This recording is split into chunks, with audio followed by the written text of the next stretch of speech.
Les sols en béton ciré sont super tendance. Si ça vous tente, bienvenue dans Côté Maison.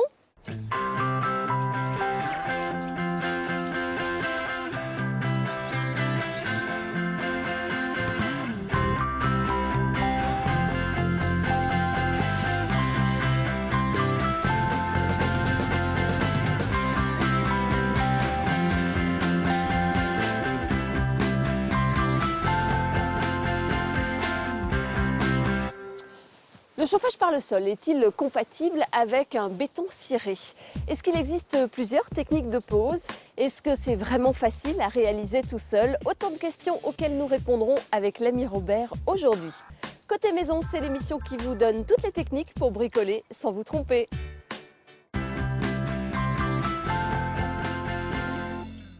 Ah Robert, ça y est, t'es équipé, moi aussi, tablier, j'ai même les gants.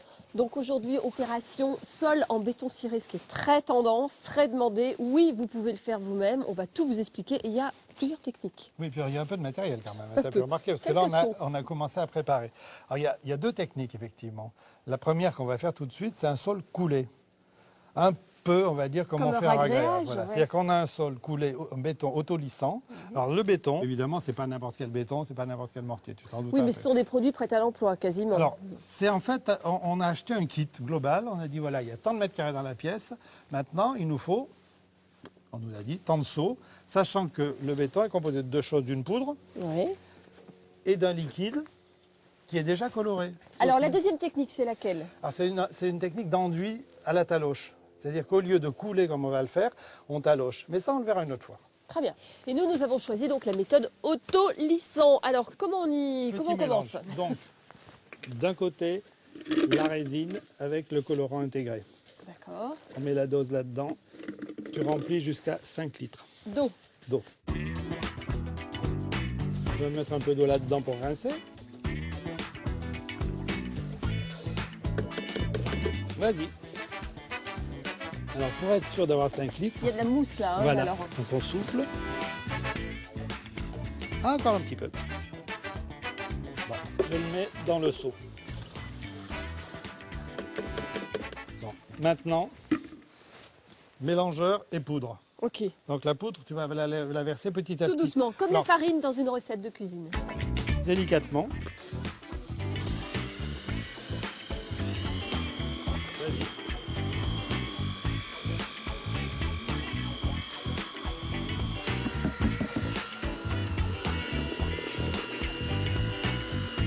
Et maintenant, on tamise, parce que si jamais on a raté un peu, qu'on a fait des grumeaux, c'est pour ça. Voilà, donc pas de grumeaux. Donc on y va doucement. Ah, il faut vraiment que ce soit très très lisse. Petite raclette. Ouais. C'est pas grave s'il en reste un peu, parce que comme on va refaire... Voilà. Et maintenant... Écoute, il n'y avait pas de grumeaux, hein? Non, on a bien travaillé. Et maintenant, on laisse reposer 2 minutes. 2 minutes, pour montre en main. qu'il se débulle, on va dire.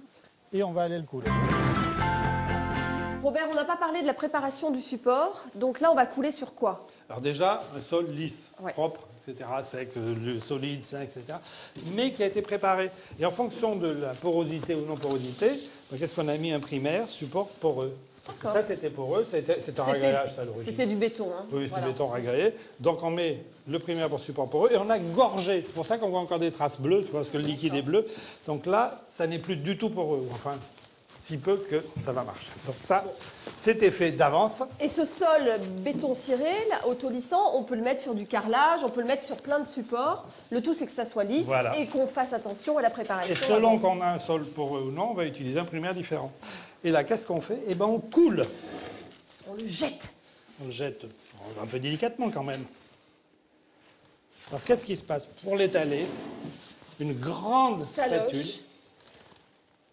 qui s'appelle flamande. Voilà. Et on va, en principe, c'est là où c'est difficile.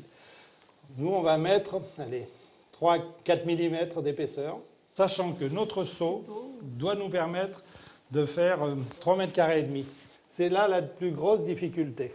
C'est d'arriver à une épaisseur régulière. Et normalement, on conseille d'être 3 personnes, hein, 2 qui préparent le mélange et 1 qui applique. Attention, je me déplace. Alors, il y a quelque chose de précis à savoir dans le geste? Oh, Délicatesse. Il n'y a qu'une couche. Ouais. Pas se tromper. Mais ça coule bien, hein. Ouais. On sent le côté autolissant. Ça accroche bien en Bien fait. au bord. Alors, on va couler la suite. Là, Oui, mais on va couler sur la partie Déjà en faite. place. Tout simplement, pour qu'il n'y ait pas de... c'est pas seulement De ça. joint. Non, je vais en faire peu là tout de suite. Parce que tu vois, là, ça fait une remontée de vague Ouais. et ça permet de rattraper parfaitement. C'est-à-dire, je vais un peu en avant, un peu en arrière, et là, D'accord. j'ai pas du tout de jonction entre les deux zones. Et est-ce que ce type de sol est possible avec un sol chauffant? Voilà, je savais, j'allais te dire oui avant même que tu aies fini de poser la question. Oui, c'est possible. Vas-y, essaye.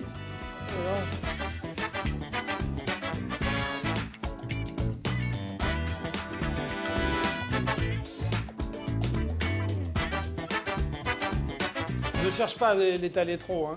Ouais.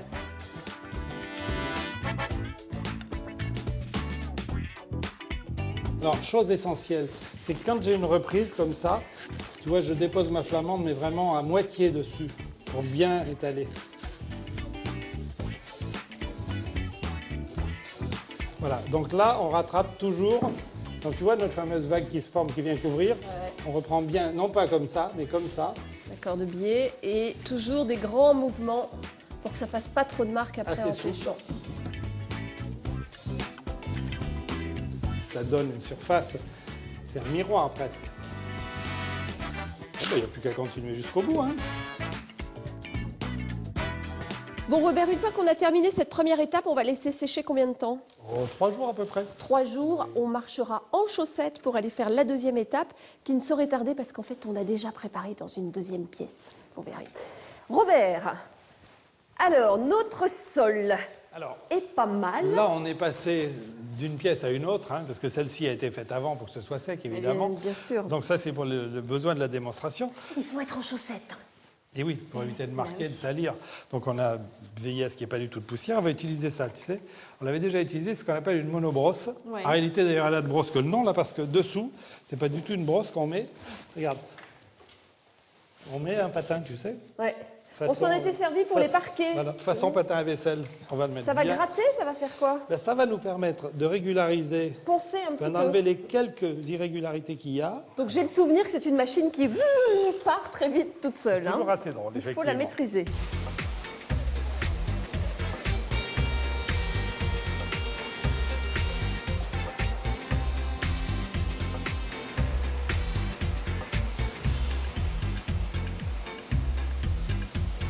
Ah, tu rigoles, eh ben essaye. Oh, pas mal, pas mal. Bon, Alors, la faut question, quand c'est même- à quoi ça sert. Non mais il faut expliquer qu'il y a quand même un petit coup de main. hein. Au début, c'est pas évident. c'est Elle vrai- c'est part, vraiment elle nous compliqué. emmène dans tous les Alors, sens. à quoi ça sert? Ben, regarde, quand on se baisse un peu, là, en fait, on a enlevé toutes les petites irrégularités qui pouvaient rester. D'accord, c'est Donc, ça nous donne, tu vois, c'est pas un lustrage, c'est pas un vrai brossage, mais ça use très légèrement toutes les petites C'est un régularités. ponçage ultra C'est un léger. ponçage fin. Alors, c'est pas mal parce que maintenant, on va passer à l'étape suivante qui est la dernière. Ouais. Enfin, la dernière. Il Deux faut étapes. dépoussiérer, j'imagine, On d'abord. va dépoussiérer, Ouais. facile, on sait tous le faire. Et ensuite, on va passer un produit de finition, c'est-à-dire de protection, parce que ça reste quand même du béton ciré, mais c'est du béton pas ciré, là. Donc c'est pour eux pour l'instant. Voilà.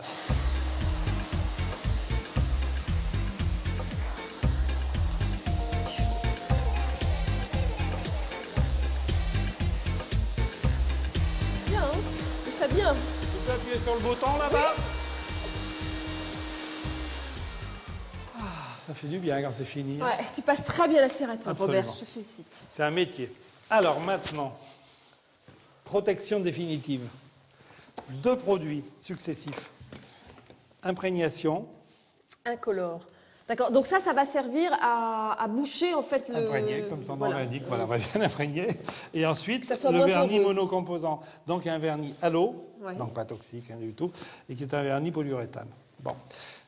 Il faut savoir qu'on pourrait aussi utiliser un vernis plus costaud si on était dans une pièce humide. Dans une cuisine, une par salle de exemple. bain. Donc ça sera autre chose, ça sera un vernis 2 composants. Ça, c'est vendu, on a acheté la quantité nécessaire pour la pièce. Il va y a tant de mètres carrés, donc on a reçu un kit permettant de faire le béton ciré. Et là, c'est pareil. C'est-à-dire que pour chacun des produits, c'est la quantité nécessaire pour la pièce. Donc, il faut tout mettre. Pas de gaspillage. Tout Alors, ça, oui, et oui, c'est mais ce qui est impressionnant. difficile, c'est de savoir quand on passe le rouleau. Donc, on va passer. S'il en reste, on repassera une deuxième couche. S'il en reste, on repassera une troisième couche. D'accord. Mais il faut tout utiliser. Ok. Parce qu'on veut une protection. Maximum. Voilà. Donc, on va commencer par l'imprégnation. Au rouleau, donc. Alors, voilà, le rouleau avec un grand manche. Alors, ça, c'est pas difficile. Hein. Là, c'est vraiment à la portée. Il n'y a pas de sens, il ne faut pas respecter. Non. Là, Il c'est faut bien imprégné, imbiber. Là, on va bien imbibé. imprégner. Donc, il faut que tout ça, ça soit bien imbibé avec le produit. On va essayer de ne pas en mettre partout. On le met dans le petit camion. Et puis, c'est parti. Hein. Je commence évidemment par le coin. Voilà, par exemple.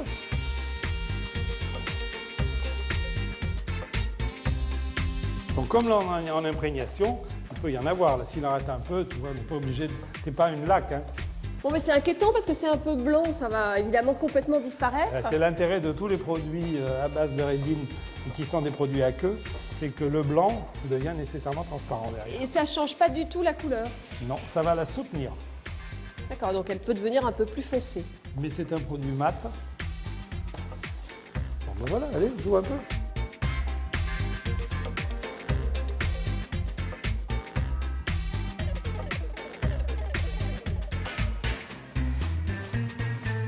Ah, ça sèche vite, hein? Voilà, alors là c'est facile, ben oui, parce que ça absorbe. À partir du moment où le matériau est poreux, ça absorbe, c'est pour ça qu'il faut le mettre pratiquement à refus. Donc je te laisse finir la pièce, Oui. et dans 48 heures, eh ben, on passera le deuxième produit. Eh bien écoute, bon courage Laetitia.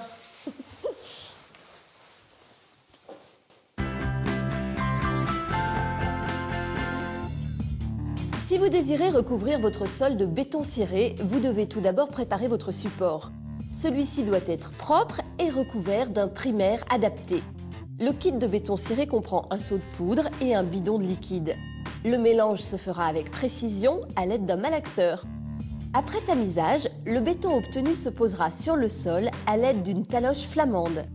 Une fois sec, un léger ponçage sera effectué. La poussière évidemment sera aspirée avant de recouvrir plusieurs jours plus tard d'un produit de finition adapté à l'utilisation. Si vous aimez bricoler, si vous aimez visiter des belles maisons, eh bien écoutez, rendez-vous la semaine prochaine. C'est une bonne idée. D'ici là, France3.fr, rubrique Côté Maison. Au revoir. Au revoir.